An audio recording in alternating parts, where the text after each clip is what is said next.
देख रहे हैं आप इस मैप को? ये हमारी धरती, हमारी दुनिया का मैप है, जिसे हम ग्लोबल मैप कहते हैं। और जो ये कलर्ड पोर्शंस आप देख रहे हैं, इन सारे के सारे देशों में इस साल यानी 2024 में चुनाव है। दुनिया की हिस्ट्री में, इतिहास में यह सबसे बड़ा चुनावी साल माना जा रहा है, क्योंकि इस साल 76 कंट्रीज, 76 कंट्रीज में इलेक्शंस देखने को मिलेंगे। Ladies and gentleman, boys and girls, मैं हूं आपका दोस्त, host, educator, mentor Sanghi sir, और आप सभी का स्वागत करता हूं रीच यूपीएससी पर। तो आइए जानते हैं इसके बारे में कि जो सबसे बड़ा चुनावी साल है, क्या क्या चैलेंजेस ऐसे हैं जो कि फेस करने वाली है पूरी दुनिया, और क्यों यह साल आपके, हमारे और आधी दुनिया की जनता के लिए बहुत क्रूशियल होने वाला है, because this is the biggest election year जो 2024 है। तो इस कॉन्टेक्स्ट के जरिए मैं आपको यह बताना चाहता हूं, तकरीबन 75 प्लस कंट्रीज, हालांकि इस चीज की पुष्टि नहीं करी गई है, लेकिन जो total counting various media houses ने करी है वो है 75 plus, to be accurate 76 countries. 76 देश इस साल वोटिंग में, इलेक्शंस में जाने वाले हैं। और ये 76 कंट्रीज जो जनसंख्या कॉन्स्टिट्यूट करते हैं, पॉपुलेशन कॉन्स्टिट्यूट करते हैं, वो दुनिया की आधी पॉपुलेशन है, तकरीबन 3.5 से 4 बिलियन, यानी 350 से 400 करोड़ लोगों का भविष्य इस साल लीडर्स के हाथ में लिखा हुआ है। बल्कि मैं तो यह कहूंगा, लोगों के ही हाथ में अपना भविष्य है कि आप किसको वोट देते हैं, यह डिपेंड करता है आप पर। So 2024 is the biggest election year and half of the world's population is going to vote. This year could make a pivotal public shift. Public में शिफ्ट है और पॉलिटिकल शिफ्ट है पूरी दुनिया में, क्योंकि पावर जो है डेमोक्रेसीज की वो लोगों के हाथ में होती है, और आधी से ज्यादा दुनिया में जो है वो डेमोक्रेटिक प्रोसीजर यानी लोकतंत्र या प्रजातंत्र फॉलो किया जाता है। सो द इलेक्शन ईयर 2024, जानते हैं कौन कौन से देश देखने वाले हैं, और उनमें से हमारा भारत और कुछ हमारे पड़ोसी मुल्कों में क्या चेंज आने वाला है। तो ये फिर से मैप आप लोगों के समक्ष है, आप देख सकते हैं। ये नॉर्थ अमेरिका है, यूएसए, मेक्सिको, कुछ कुछ कैरेबियन आइलैंड, सेंट्रल अमेरिका, यहां पे वेनेजुएला है। उसके बाद आप अफ्रीकन कंट्रीज देखिए, आप मिडिल ईस्ट देखिए, आप यूरोपियन देश देखिए, आप एशियन रीजन में देखिए, रशिया हुआ, मंगोलिया हुआ, इंडिया, साउथ एशिया देखिए, इंडिया, पाकिस्तान, बांग्लादेश, और ये सारे के सारे देश। फिर आप ये सब जो है आइलैंड्स देखिए, इंडोनेशिया वगैरह वगैरह, जो आपके माइक्रोनेशिया और पॉलिनेशिया आइलैंड्स होते हैं। पहले जानते हैं इंडियन सब कॉन्टिनेंट के बारे में। सिर्फ और सिर्फ अगर साउथ एशिया को देखा जाए तो साउथ एशिया में पाकिस्तान, बांग्लादेश और भारत, तीन देशों में मिला के तकरीबन 150 करोड़ लोग ऐसे हैं जो कि इलेक्टोरेट को फॉर्म करते हैं और जो वोट डालने जा रहे हैं। तो इन 150 करोड़ लोगों का भविष्य किस तरीके से देखा जाएगा, इसको एक एक करके एनालाइज करते हैं, इसका विश्लेषण करेंगे। पहले बारी है भारत की। भारत में most probably BJP, Modi ji जो है वो तीसरा टर्म देख रहे हैं 2024 में, और यहां का जो इलेक्टोरेट बनेगा इस साल, इलेक्शन कमीशन का अनुमान है तकरीबन 900 मिलियन वोटर, यानी कि 90 करोड़ लोगों का बनेगा। So crucial election will remain for India because the prime minister, sitting prime minister will seek third term, and बहुत बड़ी प्रोबेबिलिटी है कि यही पावर में आएंगे। उसके साथ साथ जो दूसरा देश है, भारत का पड़ोसी मुल्क, जो एक टेररिस्ट नेशन है जिसका नाम है Pakistan. Pakistan is also going to elections this particular year.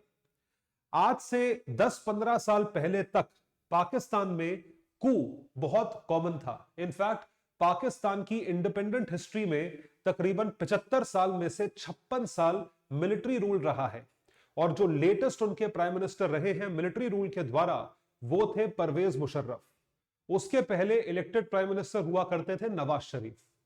तो जब यूएस ने एक स्पेसिफिक बिल निकाला जिसका नाम था कैरी लूगर बिल, जिसमें सेनेटर लूगर ने यह बोला कि पाकिस्तान को हम सारी एड, जितना पैसा पाकिस्तान को देते हैं उनकी जनता को गुर्बत से निकालने के लिए, गरीबी से निकालने के लिए, वो बंद कर देंगे अगर पाकिस्तान में कू हुआ तो। कू का मतलब अगर मिलिट्री रूल ने इलेक्टेड गवर्नमेंट को हटा के वो रूल किया तो उसके बाद से पाकिस्तान में मिलिट्री रूल खत्म हो गया, क्योंकि उनको पता था कि वहां से पैसा आना बंद हो जाएगा, हुक्का पानी बंद। तो पाकिस्तान ने क्या करा, पाकिस्तान ने अपने पपेट प्राइम मिनिस्टर्स बिठाने शुरू करे, जिसका पहला उदाहरण है इमरान खान। इस बार जो है पाकिस्तान की जो आर्मी है, जो मिलिट्री है, वो बिठाने वाली है पाकिस्तान के erstwhile prime minister Nawaz Sharif को। इमरान खान जो कि ऑपोजिशन में खड़ा होना चाहते थे, उस ऑपोजिशन को खत्म कर दिया, उनका नॉमिनेशन खारिज कर दिया। सोच के देखिए, ऑपोजिशन नहीं है, तानाशाही चल रही है। So they rejected the nomination paper for major opposition members, including Imran Khan. So Pakistan will only play election खेलेंगे with no real election taking place, as army has decided Nawaz Sharif to take over. और नवाज शरीफ जो है वो एक puppet की तरह act करेगा, वो जैसे जैसे कड़ी घुमाएंगे वैसे वैसे वो नाचेगा। सिंपल। आपको ये जानकर हैरानी होगी, चलिए ये तो पाकिस्तान है, भारत का ईस्ट में पड़ोसी मुल्क बांग्लादेश, जो से ईस्ट पाकिस्तान कहा जाता था किसी जमाने में, जिसके लिबरेशन में, आजादी में भारत का ही हाथ है, वो देश आज की डेट में, मतलब संडे वाले दिन वो इलेक्शंस में गया और बहुत जबरदस्त वायलेंस था, फिर भी वहां पे मतदान हो रहा है और इलेक्शंस हो रहे हैं। Sheikh Hasina government, Bangladeshi nationalist party की जो प्रतिनिधि हैं, वो इलेक्शन लड़ रही हैं, मोस्ट प्रोबेबली वही चुनाव जीतेंगी और पावर में वापस आएंगी। तो बांग्लादेश में भी कोई भी मेजर ऑपोजिशन नहीं है। अगर आप वहां के लोगों की फोटोज देखेंगे, अगर आप ऑपोजिशन लीडर्स की तस्वीरें देखेंगे जो मीडिया कवर कर रही है, आपका दिल दहल जाएगा। It is very very gruesome and morbid. So on 7 Jan, PM Hasina will be elected as opposition. It has once again boycotted election under series of violence and crackdown. तो अब बात यह है कि आप क्या ऑपोजिशन ने बॉयकॉट करा, लेकिन लीडर जो है इलेक्शंस करवा रही है, वहां का जो इलेक्शन कमीशन है, चुनाव आयोग है, वो इलेक्शंस कर रहा है, तो लोग जाके इलेक्शन डालेंगे। ऑपोजिशन ने बॉयकॉट करा तो क्या हुआ, लीडर वो लड़ रहा है, जिसके फेवर में सबसे ज्यादा वोट्स गए वो जीत जाएगा। तो पाकिस्तान की जो रियलिटी है वो ये है, पाकिस्तानी चुनाव, ये आर्मी जनरल खड़े हैं कुर्सी लेके पाकिस्तानी प्राइम मिनिस्टर की, कि ये जिसको बैठाएंगे वो ही बैठेगा। तो ये है सूट बूट की सरकार। लेकिन ये सरकार जो है, ये इलेक्टेड सरकार नहीं कही जा सकती। पाक जनरल इलेक्शंस में पोलिंग बूथ्स, बूथ नहीं बूथ्स, कि आप जो है आप बूथ्स की पूजा करोगे, आप लोगों की पूजा नहीं करोगे विद बुलेट बॉक्सेस, नहीं तो गोली मार देंगे। तो बैलेट बॉक्स नहीं है, बूथ नहीं है, बूट्स है और बुलेट्स है, ये चीज चल रही है। अब एक नजर डालते हैं वेस्ट पे, यूरोप पे आते हैं। यूरोप वो रीजन है या वो सब कॉन्टिनेंट है जो कि मोस्टली राइट विंगर गवर्नमेंट्स को इलेक्ट कर रहा है। चाहे वो फ्रांस हो, चाहे हाल ही में इटली में हुए चुनाव जहां पे मेलेनी पावर में आई है, वो एक राइट विंगर है। सिमिलरली जर्मनी में भी राइट विंग पावर में आने की संभावना है, और वही चीज नेदरलैंड्स में भी होने वाली है। एक बहुत ज्यादा एंटी इमिग्रेंट, जितने भी अरब्स यूरोप में घुसे हैं, उनके खिलाफ खड़े होने वाली जो पॉलिटिकल पार्टी या जो कैंडिडेट है, उसको सबसे ज्यादा मत मिल रहा है मतदान में, वोटिंग में, क्योंकि कोई नहीं चाहता कि उनकी जगह जो है वो इमिग्रेंट्स ले लें, वो भी इलीगल इमिग्रेंट्स, चाहे वो सीरियंस हो, चाहे वो अरब्स हो।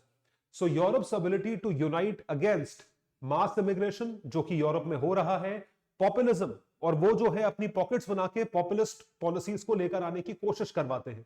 कोई ना कोई पॉलिटिकल पार्टी तो डेमोक्रेसी में मिल ही जाएगी उनको। एंड इकोनॉमिक अनसर्टेनिटी, इन्हीं लोगों की वजह से इकोनॉमिक अनसर्टेनिटी है।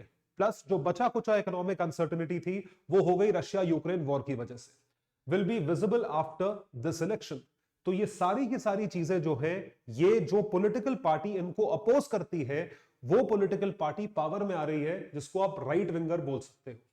So they are scheduled by the mid of this year. National elections Europe में है जहां पर राइट विंग का सर्च है, जैसे कि फ्रांस में Marine Le Pen emerged as strong force. Netherlands में Wilders is said to become the next PM with unprecedented mandate. Italy के बारे में मैं आपको बता चुका हूं, मेलेनी है, मतलब मेलेनी इतनी स्ट्रॉन्ग फीमेल फोर्स या फेमिनिज्म का, पॉजिटिव फेमिनिज्म का इतना बड़ा एग्जाम्पल है। उनके पति उनके खिलाफ खड़े हुए तो उन्होंने अपने पति को डिवोर्स दे दिया, ऐसा कहा जाता है। Both anti-immigration and populist policies are taking deep roots in once pro-diversity Europe. So EU में चीजें enlarge हो रही हैं. So there is enlargement which has been going on. Europe is moving in the right direction. This is said, we are now expanding to the far right. क्योंकि leftist या centrist policies देख नहीं है, जहां पर आपने इमैनुअल मैक्रोन जो sitting अभी प्रेसिडेंट है फ्रांस के, उसके सिवा जो एंजेला मर्केल जो वहां की चांसलर थी जर्मनी की, आपने इन सबके जो है शासन देख लिए हैं। अब आपको राइट विंग शासन देखना चाहिए। तो देखने वाली बात है कि क्या यह साल राइट विंग या राइटिस्ट पॉलिसीज या फार राइट को बिलोंग करता है। सबसे जरूरी चुनाव, मुझे ऐसा लगता है मेरे पर्सनल ओपिनियन में, सबसे जरूरी चुनाव जो है वो भारत के बाद अमेरिका का होने वाला है। In fact this is the most important election in the world this particular year. देखिए, हम कुछ भी कहें, अमेरिका एक बहुत बड़ी पावर होल्ड करता है, और वो जो पावर है वो आती कहां से है? वो सालों की मेहनत से आती है। आप सभी लोग ब्यूरोक्रेटिक एग्जाम को एम कर रहे हैं, आप सभी लोग गवर्नमेंट एग्जाम्स को एम कर रहे हैं अलग अलग लेवल्स पे। आप सबको मैं ये बताना चाहता हूं, with great power comes great responsibility, लेकिन उस पावरफुल पोजीशन पे पहुंचने तक आपको बहुत मेहनत करनी पड़ेगी। You have to be relentless. तो आप अपना टाइम ना वेस्ट करें और सिर्फ एक ही चीज पे फोकस लगाएं, और वो है पढ़ाई। और उस चीज पे फोकस करने के लिए आपको इंटरेस्ट जगाना पड़ेगा। इंटरेस्ट ऑटोमेटिक नहीं आएगा, आपको इंटरेस्ट जगाना पड़ेगा। इंटरेस्ट को जगाएं, और उसी के साथ साथ अगर आपने मेरा चैनल सब्सक्राइब नहीं करा है, चैनल सब्सक्राइब करें और लाइक बटन जरूर दबाएं हर वीडियो के नीचे, क्योंकि वो हमें बहुत प्रोत्साहन और मोटिवेशन देता है। आगे चल के हम आपके लिए ऐसा ही कंटेंट लाते रहेंगे। तो लाइक बटन जरूर दबाएं और सब्सक्राइब करें।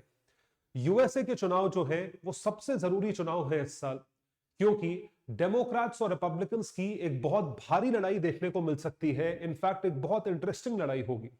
पिछली बार ट्रंप को पावर से निकालकर बाहर फेंका गया था बिकॉज ऑफ कोविड मिसमैनेजमेंट, और ऐसा कहा जाता है कि लोगों को बरगलाना या लोगों को एक तरीके से इंफ्लुएंस करना यूएस में बहुत ज्यादा आसान है। इंडिया का आदमी जो है उसको वो जल्दी से इंफ्लुएंस नहीं होता, यूएस का आदमी जल्दी से इंफ्लुएंस हो जाता है। लेकिन बात यह है, आज की डेट में अगर डेमोक्रेट्स ने जो बाइडेन को अपना कैंडिडेट डिक्लेयर करा अगले चुनाव के लिए, तो हारने के चांसेस डेमोक्रेट्स के काफी हाई हैं, क्योंकि जो बाइडेन की सेहत उनका साथ नहीं दे रही है। चलते चलते भूल जाते हैं, गिर जाते हैं, उनको पता नहीं मीटिंग्स कैसे लेनी है। और दूसरी तरफ ट्रंप ने जो प्रॉमिसेस करे हैं, जैसे सबसे बड़ा प्रॉमिस है कि रशिया यूक्रेन वॉर को रोकना, जिसमें यूएस के ऑलरेडी बहुत रिसोर्सेज और बहुत पैसा खर्च हो चुका है। So he promised to ban migration to US, जो उन्होंने पिछली बार भी करा था।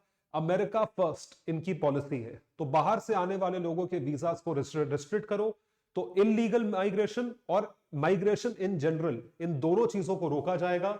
And stop Ukraine war with in weeks. ये बहुत बड़ा अनाउंसमेंट है, अगर ये होता है तो बहुत पैसा बचेगा। Given his track record he can do much more than that. ये चीज ट्रंप साबित कर चुके हैं। उसके बाद है Republicans will nominate Trump and if re-elected he will certainly make next 4 years historic, ऐसा माना जा रहा है। इसके चांसेस अभी काफी हाई हैं, क्योंकि बाइडेन के जीतने के चांसेस बहुत कम हैं। So US will have presidential and mid term elections इसी साल होने वाले हैं। मिड टर्म जो है वो होते हैं सेनेट में, और presidential elections house of representatives, जो वहां का लोअर हाउस है, उसमें होते हैं।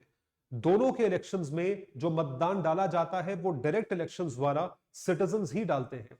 तो पता लगेगा कि इस साल व्हाइट हाउस यानी पोटस कौन ऑक्यूपाई करेगा, सेनेट में कौन कौन सेनेटर रहेंगे, जो 1/3 सेनेट का वोट पड़ेगा, and the house the outcome will determine course of Ukraine and Israel war.